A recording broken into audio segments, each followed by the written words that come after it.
বন্ধুরা, আপনারা কি জানেন জগন্নাথ দেবের মাথায় থাকা কেশ বা চুল নিজে থেকে একবার বাড়তে শুরু করেছিল? কেন জানেন?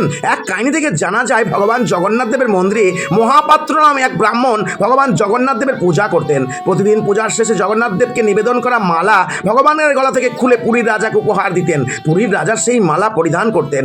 একদিন পুরীর রাজার মন্দিরে আসতে বিলম্ব হওয়ায় সেই মালা তিনি নিজেই পরিধান করেন। কিন্তু সেই সময় পুরীর রাজা মন্দিরে চলে আসলে তিনি তাড়াতাড়ি করে সেই মালা খুলে ভগবান জগন্নাথ দেবকে আবার মন্দিরে প্রবেশ করলে সেই মালাটি জগন্নাথ দেবের গলা থেকে খুলে পূজারী রাজাকে উপহার দিলেন। কিন্তু সেই মালার মধ্যে চুল দেখতে পাওয়ায় রাজা পুরোহিতকে সত্য ঘটনা বলতে বললেন। তখন পুরোহিত বললেন, এটি জগন্নাথ দেবেরই চুল, ভগবানের চুল বড় বলে রাজা প্রচন্ড রেগে গিয়ে পুরোহিতকে বললেন, এখন রাত্রিতে মন্দির বন্ধ হয়ে গেছে, তাই কাল সকালের মধ্যে যদি ভগবানের চুল দর্শন না পাই তাহলে তোমাকে কঠোর শাস্তি দেব।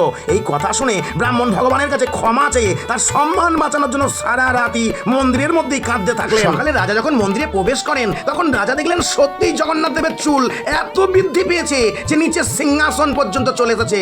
সত্যিই বন্ধুরা, ভক্তের জন্যই ভগবান। আর আপনি যদি ভগবান জগন্নাথ দেবকে সামান্যতম ভক্তি করেন তবেই কমেন্ট করবেন জয় জগন্নাথ।